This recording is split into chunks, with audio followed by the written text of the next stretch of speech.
When I was 21 years old, I would be home alone at my parents' house a lot. We lived on a little pond which was directly in our backyard. On the other side of the pond was a little town park. Our neighbors were a bit spaced out. It was a pretty upscale, expensive block compared to the rest of the town, so the properties were big. I'm fully moved out now, but this was back when I was in college. My parents make a lot of money, and we have multiple homes, so often I was home alone. It was a random night in the summertime. I was off from school, so I can't remember if it was the weekend or a weekday, but odds are since I was home, it was a random weekday. I was in the back sunroom watching a show. That was my favorite room in the house in the summer because it was the most cozy and had the best breeze with all the windows open. I was right on the corner of the couch closest to the corner window when I heard splashing from outside, like in the pond. It could have been a goose or duck. Sometimes they'd fight in the water and make a bunch of splashing sounds, so at first I ignored it, but as it persisted, I decided to lower the volume on the TV and listen. I put my ear up to the window even, and I heard consistent splashing sounds, way too heavy to be from a duck or goose. It sounded like they were splashes from a person. I opened the door in the sunroom and stepped outside to the deck. I looked out to the pitch darkness of the backyard. I now heard a man's humming along with the splashes. Someone was definitely swimming in the water. They were trespassing. Each house on the pond owned a specific chunk of the pond. I stepped inside for a second to flick on the lights to the backyard deck. As I did this, just a bit of the pond was exposed, and the splashes and humming stopped.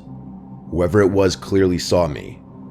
I wondered if it was one of the neighbors going for a swim or something, which also just seemed weird because no one really swam in the pond ever. But honestly, whether it was or wasn't a neighbor, I wasn't going to confront whoever it was. I stepped back inside and turned off the lights, of course locking the door as well. I texted my brother who was away at college about it. He didn't answer right away. I was trying not to creep myself out over it, but watching TV after this was kind of hard.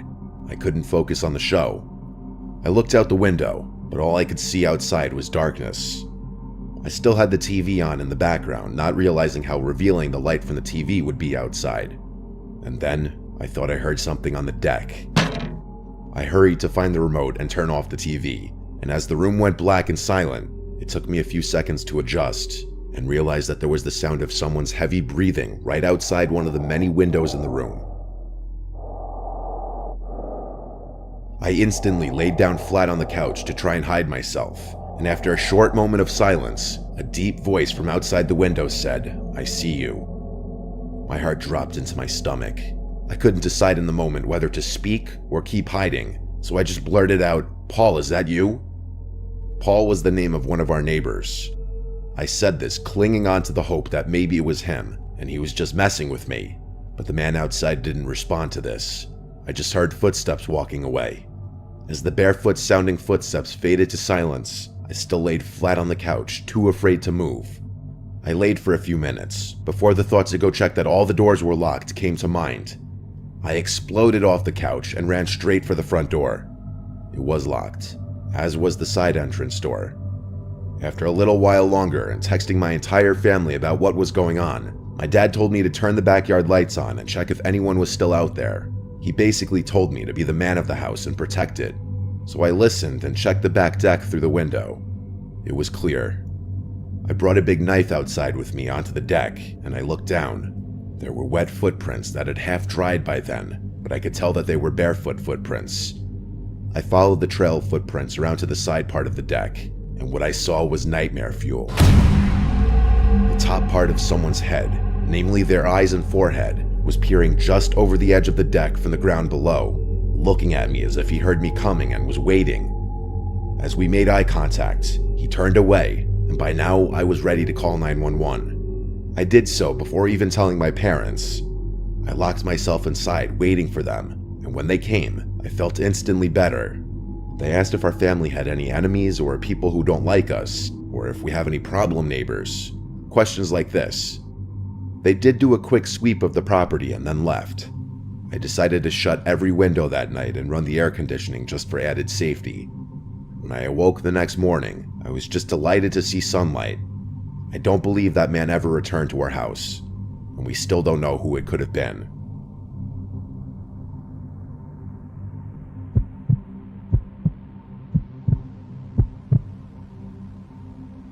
have a dog who I take for a walk 3 times a day.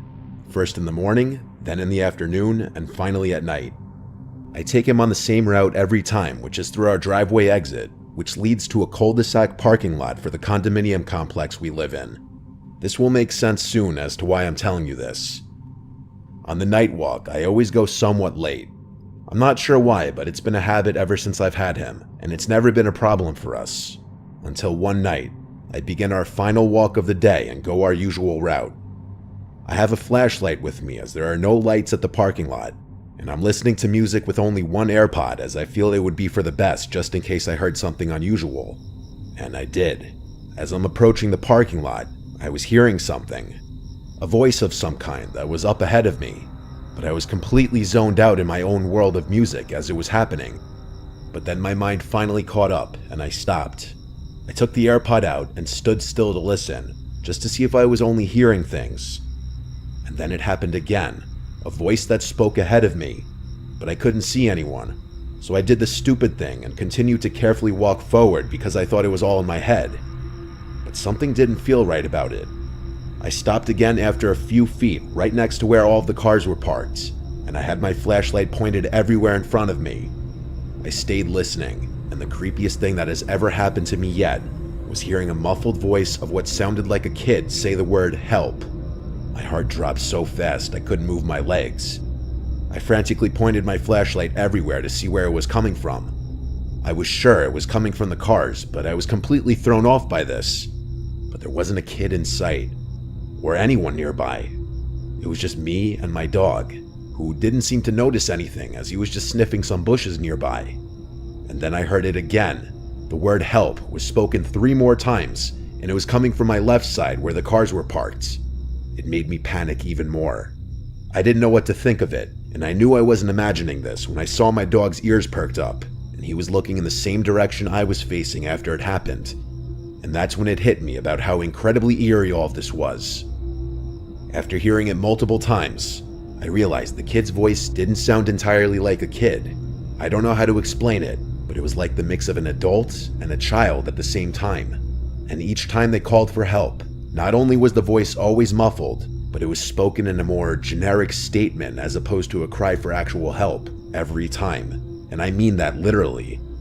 There was absolutely no change in the tone, inflection, sound, or anything of sorts. My dog and I ran straight home afterwards, and I tried to explain to my mom what happened. She was puzzled herself about what it could have been, and I suggested we call the cops on the off chance that there was actually someone in need of help, but she didn't think it was necessary. So many questions were conjuring up in my head. Why was the voice muffled?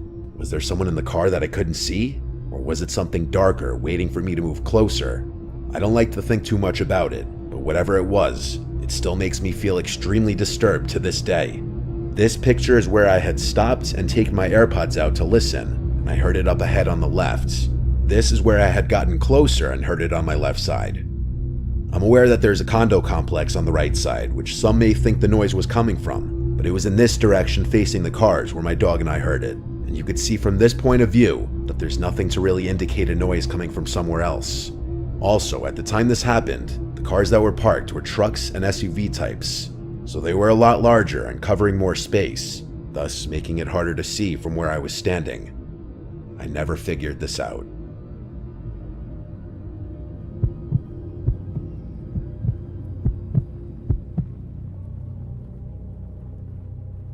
What I'm about to tell you is the reason why my parents moved out of a house that was in the family for 3 generations.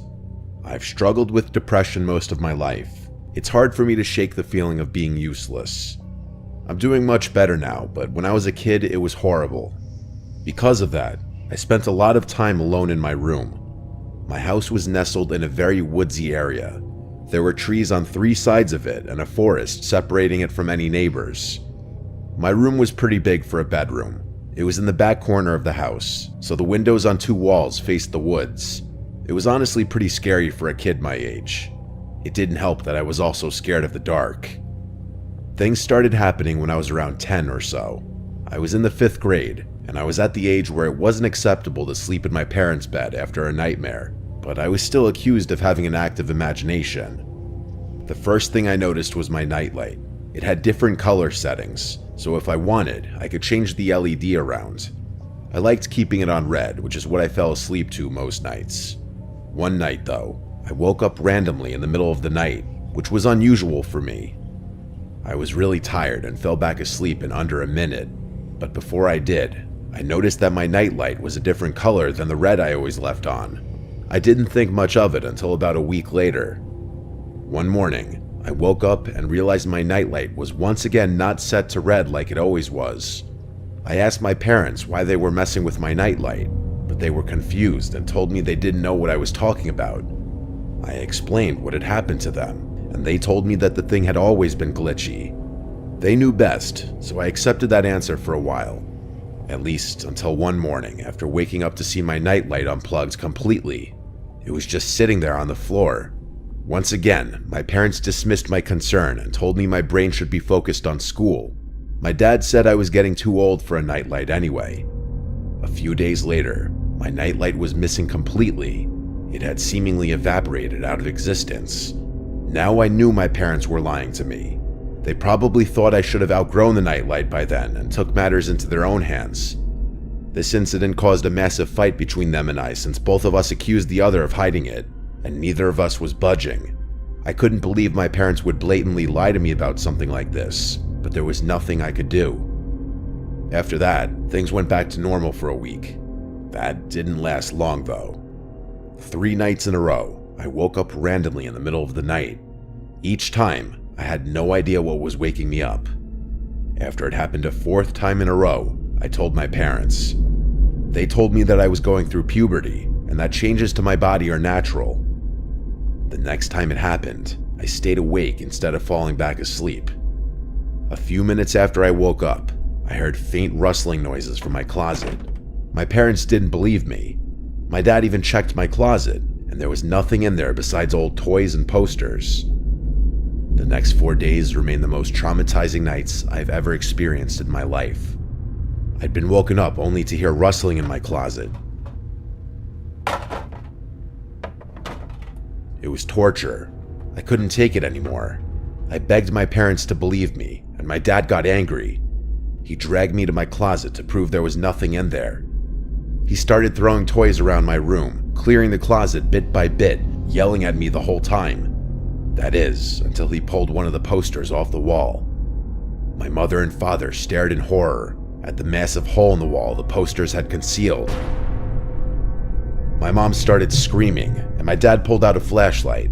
The hole was way too deep to see where it led, so my dad ran outside and began inspecting the outside of the house. There was a tiny hole in the dirt at the base of the house, and a little digging revealed that it was more than a divot. There was literally a passageway from the woods to my room. My mom and I were out of the house that night to my aunt's house. We moved out shortly after this. I stayed at my aunt's house until we did. I don't like thinking about this experience, but I'm gonna have to face it eventually. My parents also refused to talk about this incident, and I think it's partly because they feel some blame for not taking me seriously. It's chilling to think that there was a stranger in my room every night for over a month. I have no idea what they wanted, and will probably never know.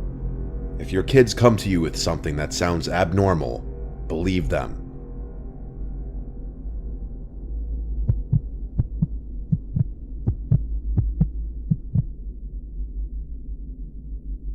My name is Leo.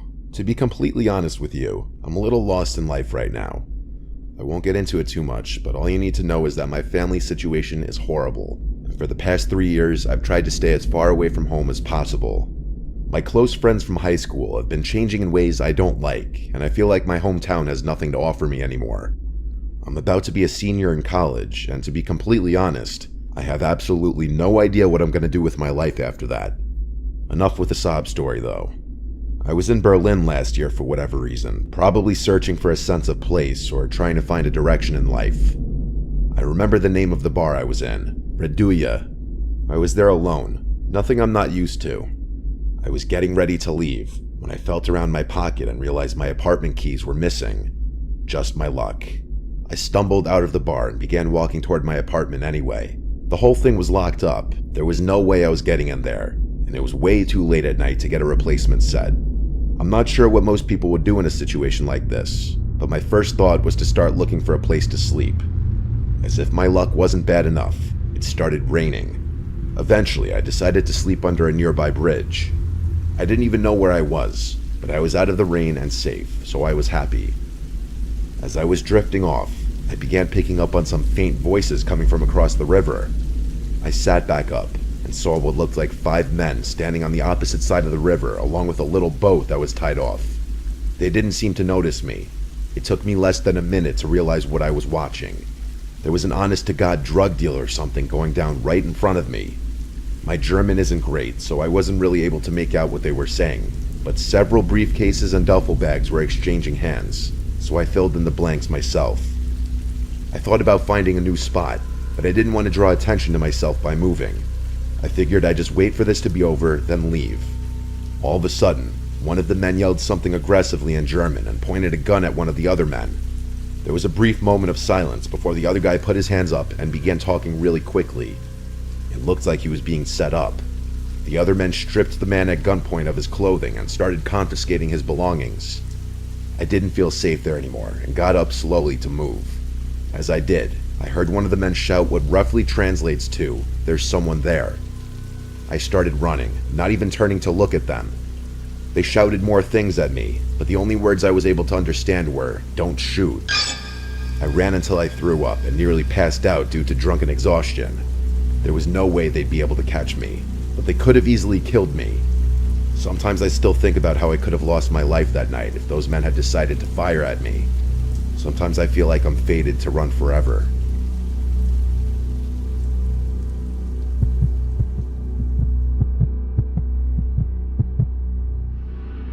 It was a normal Friday afternoon at my high school.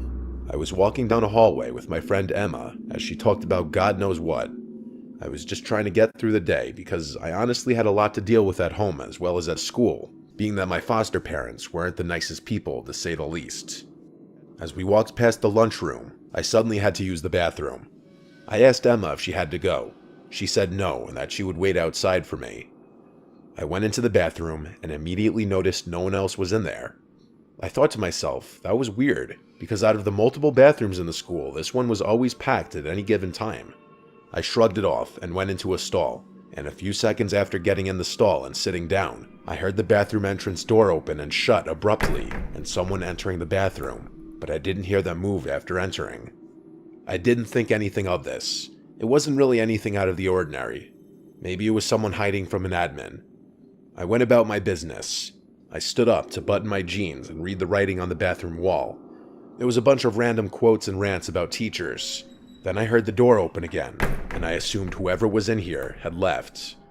I came out of the stall, and as I left the bathroom, Emma was looking at me with a weird face, almost like a "what the hell did I just see" face. I asked her what was up, and she asked me, "Who was that standing right behind you in the bathroom stall?" I got chills. I told her no one was in the stall with me and to stop fucking with me. She promised me she wasn't. She told me she actually came in seconds before I came out because she realized she did need to go.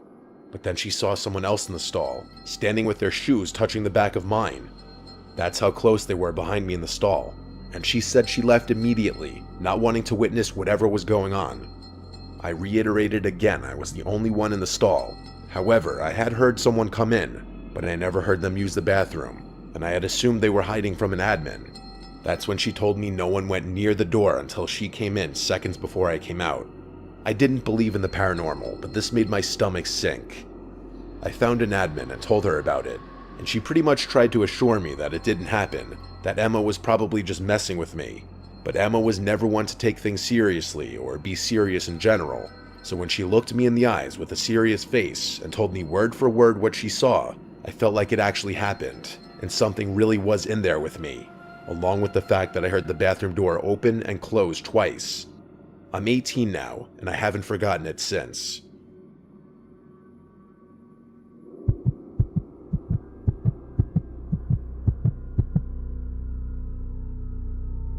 This happened long ago when I was renting a small house in the town that I got my first real big girl job at.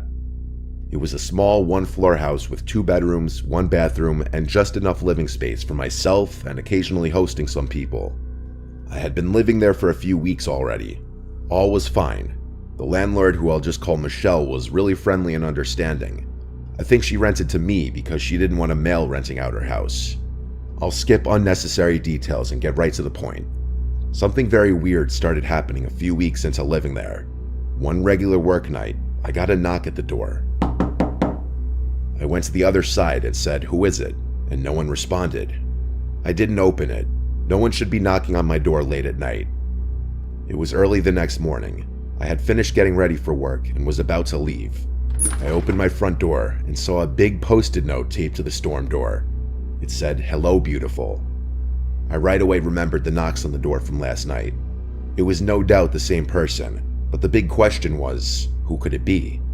I crumpled it out of disgust and threw it in the trash, hoping and assuming it would be a one-and-done thing.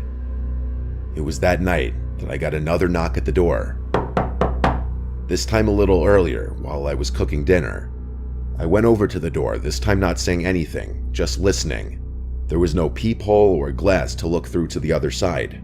I had no way of seeing who was there without opening the door, and that wasn't going to happen, as the storm door didn't lock. But this was the second night in a row, and now I was realizing this was some kind of stalker situation. I called my mom and dad to ask for advice, and really, they didn't even know what to say. My dad, who was a retired police officer, said that if I called the cops, they wouldn't really be of any help unless they were catching the person in the act. My dad advised me to not go outside late at night for a while, don't answer the door, and if it persists, that he'd come to town and spend a few days with me. So that was the advice I followed.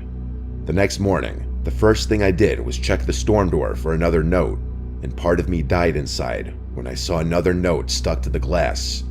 This one said, "I like to watch you." I took a picture of it with my phone and sent it to not only my family, but Michelle as well. I asked Michelle if she had any kinds of issues with certain men or any stalkers. She acted appalled and shocked when I sent her a picture of the note and told her about the knocks. She assured me that she didn't have any stalkers and that she was in a long-term relationship. Still, I wasn't entirely convinced. I left a note on the door after work that day, saying, "If you're looking for Michelle, she does not live here. She only rents this house out. If you continue to come here, I will be reporting this to the police." Doing this gave me a level of comfort, actually. I thought this would end things.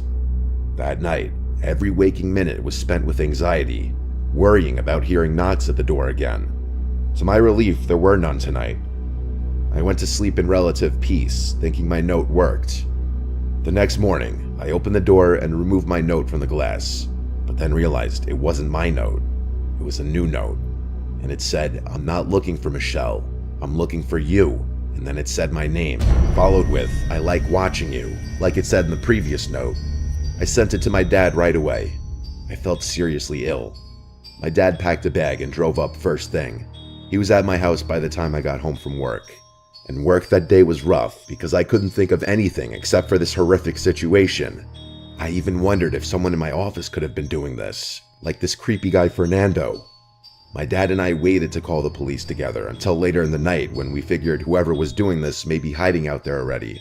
We wanted them to see the police presence. We spoke with an officer outside. My dad said it must have been a busy night since they only sent one. My dad, being a retired police officer, obviously didn't hurt in this whole situation. After the officer left with his report, my dad stayed out on the front stoop for hours, even after I went to sleep. Obviously, the person didn't return that night, and I moved out once I was able to pack all my things. Michelle was completely understanding. Thankfully, whoever was stalking me at that house didn't follow me to my new place, likely eliminating the possibility that it was a coworker. So I will likely never know who it was.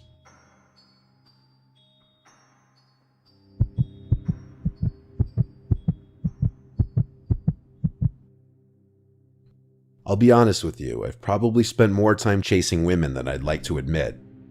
I've had to tone it down a lot since college, partly because of what I'm about to tell you.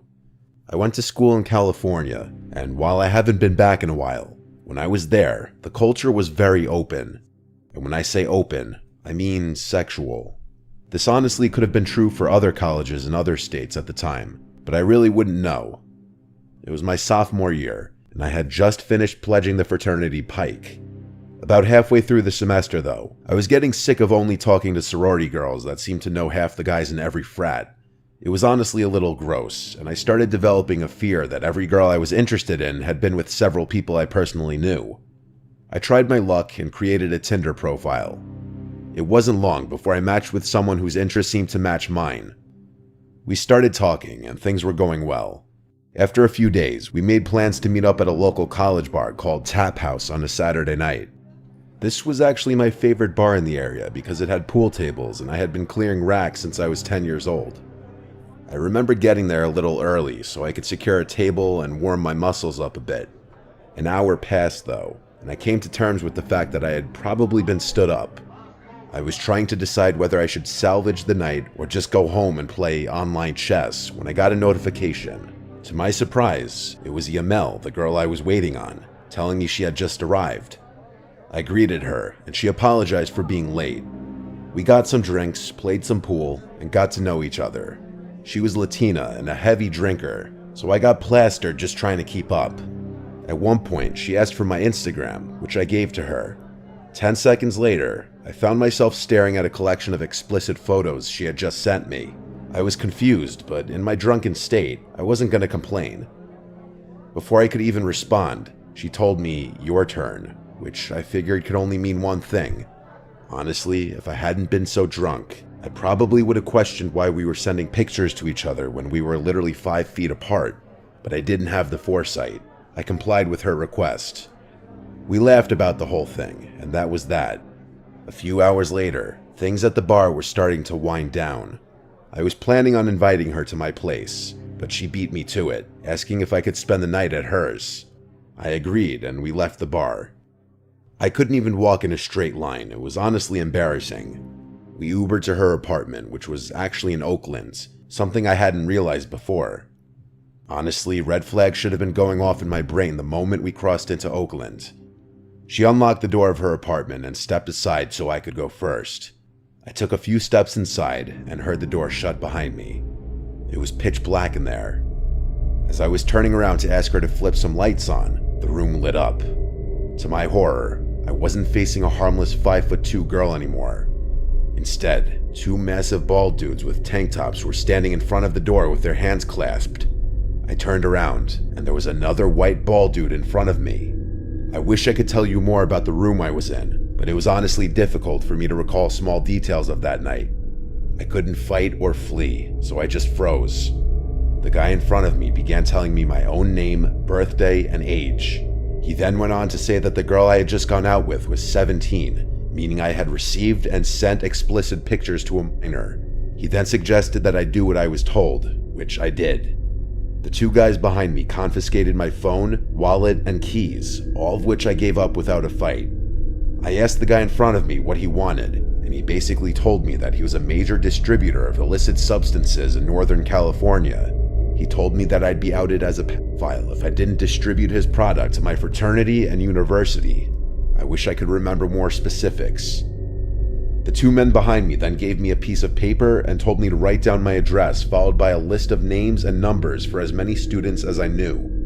I told them that I'd need my phone to complete the list, so one of them held it firmly in front of me and let me scroll through. All 3 of them were hovering over me now, knowing I was basically checkmated. I don't know what compelled me to do it, but the literal second I saw a chance, I ran. I was too drunk to think about the consequences of those pictures on my phone. I narrowly escaped out the door I had entered from and ran as fast as I possibly could. It's not like I was safe though. I was still smack dab in one of the most dangerous places in America. Eventually, I found a nice looking house and begged them to open up. I pleaded with them to let me use their phone and call 911, and then I told the police everything. But of course, I didn't remember the address of that girl's apartment. An officer picked me up and took down a report before asking me if I would be okay leading them back to that apartment. I was actually able to retrace the way I had run, and I waited in one of the squad cars as the police barged in. After a few minutes, an officer told me that the place was completely deserted and there were not any signs that people had even been there. In the following weeks, the police actually took my report seriously and launched a full-scale investigation. They concluded that it was probably gang-related, but were never able to arrest anyone. That was years ago. I bet this incident has been swept under the rug of Oakland's rampant crime and drug-related activity. In all honesty, what happened to me all those years ago is probably nowhere near the top of the list when it comes to that godforsaken place. I haven't used a dating app since.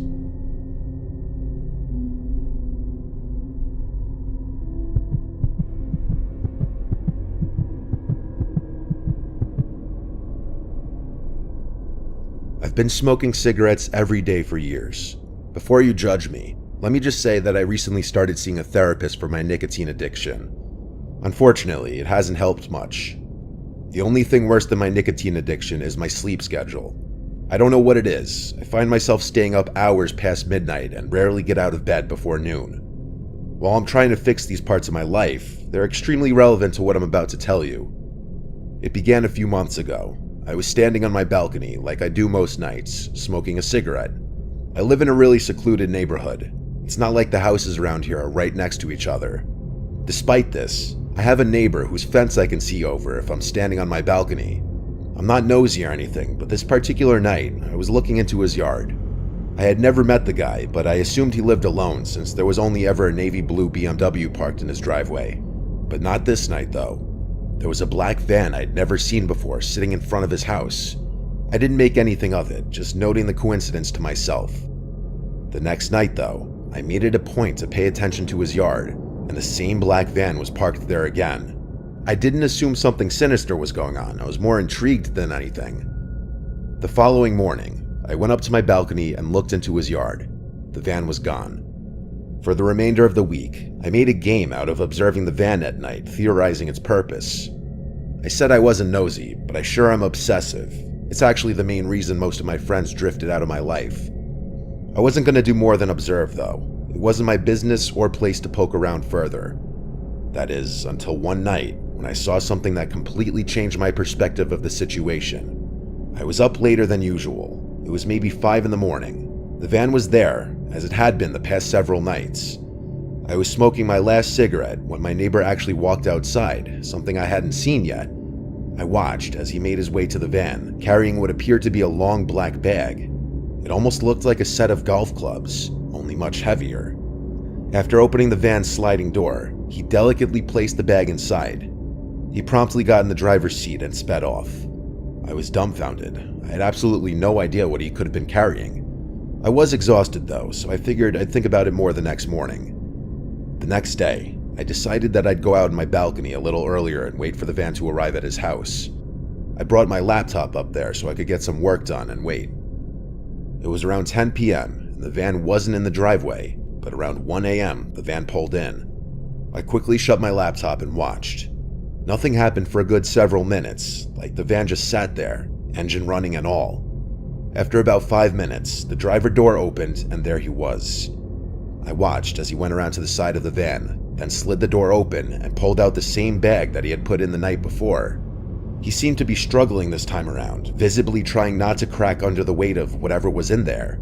After waddling a few slow steps, both he and the bag disappeared into his house. I didn't know what to think. I thought about waiting there until 5 a.m. again, but that would be far too taxing on my brain. Something was definitely wrong though, and I was determined to find out what. The next morning, I flipped a coin and ultimately decided to follow his van when he pulled out that night. After a pretty unproductive day, I went up to my balcony around 4 a.m. and waited, cigarette in hand.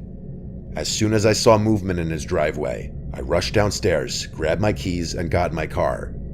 I turned my headlights off and waited for the van to turn onto the main road. Once it did, I began tailing it.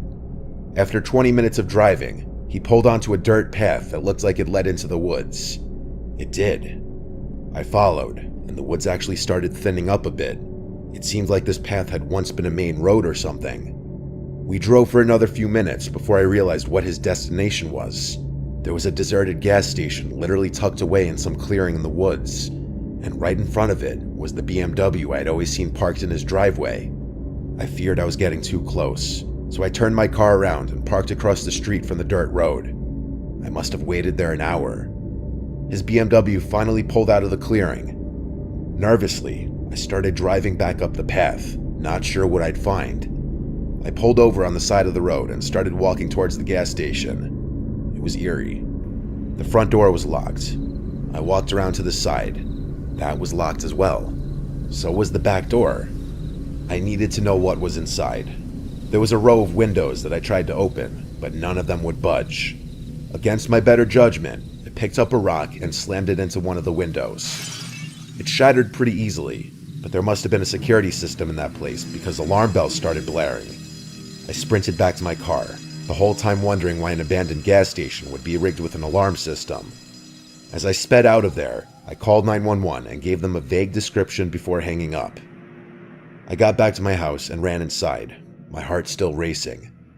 The next morning, I woke up hoping the whole thing had blown over. Boy, was I wrong. I went up to my balcony to see like 8 police cars in my neighbor's driveway, lights flashing and everything. I watched as an officer escorted my neighbor out of his house in handcuffs. One by one, the police cars drove away and I was left to my imagination. I lit a cigarette and stood there, finally alone with my thoughts. I've asked the police for details on several occasions, but they would never answer my questions. I've even tried driving back up to that gas station, but the whole road had been blocked off. Maybe one day I'll work up the courage to walk through the woods and go looking for answers.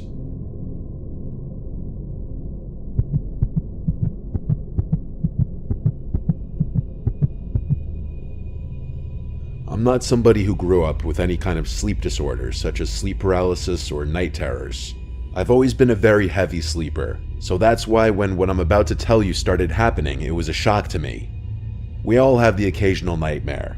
I used to call nightmares a free, 3D immersive horror movie. To most, that will probably sound freakish, but in a weird way, I sometimes like the thrill of waking up after a nightmare. I was living with my one roommate, Patricia. I just called her Trish. We had very different schedules with work, so we didn't see each other much besides on the weekends. This happened in July. I remember because it was so hot out that I had the window AC unit on full blast every night, which also provided a white noise that helped me sleep better.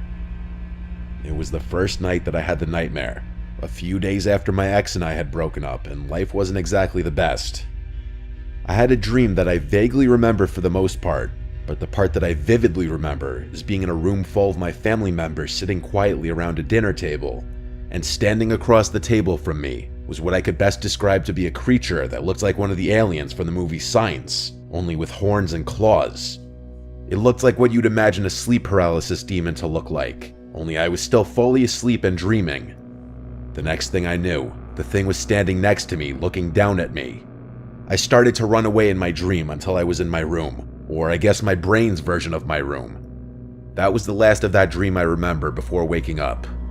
My room was pitch black and the AC fan was on full blast.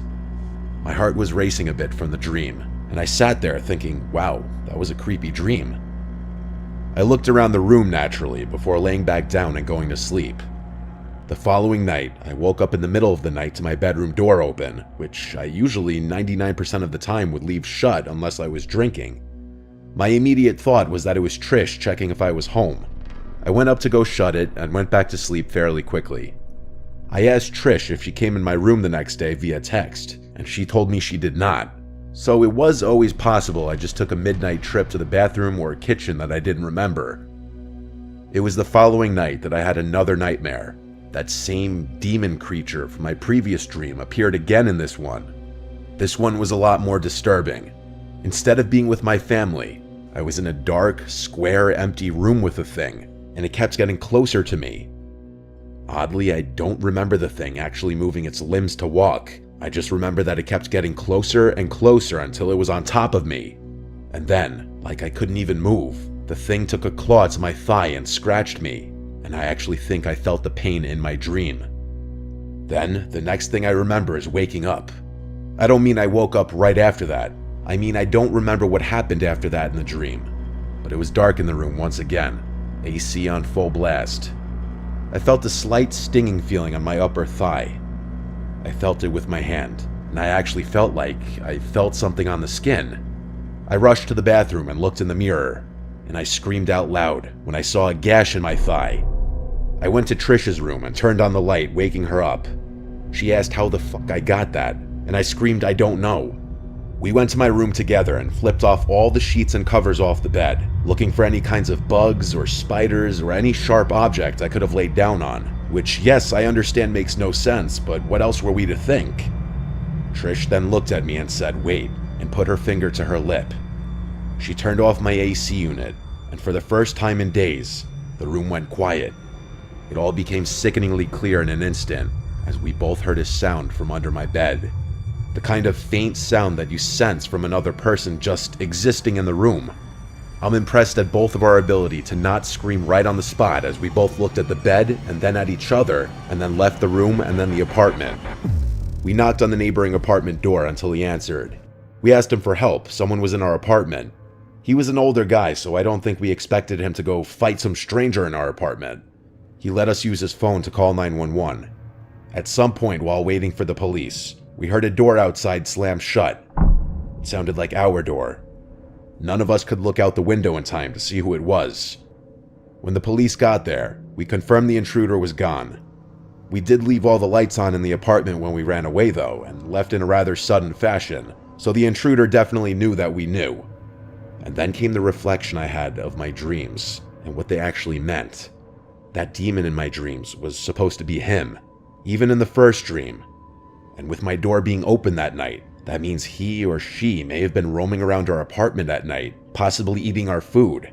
And to think this person actually scratched my thighs so hard it left a mark, it's actually really disturbing to think about. This forever changed my outlook on dreams and nightmares.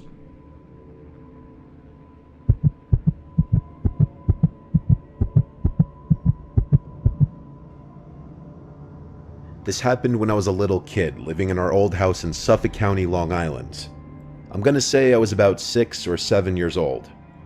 My older brother and I shared a bedroom on the top floor that used to be a separate apartment that my dad rented out to an old lady, but she moved out, and so the upstairs was mainly for my older brother and I at that point.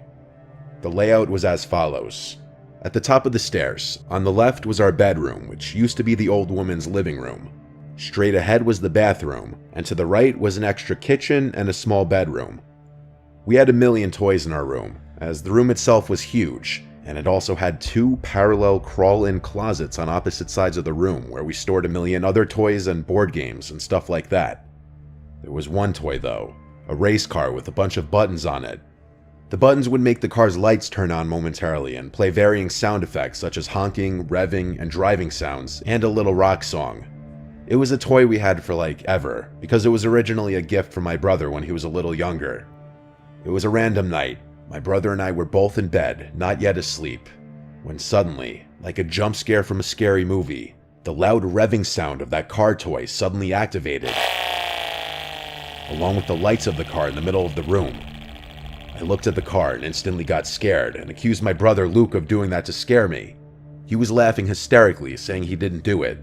I was completely terrified. The toy then stopped making noises and went quiet.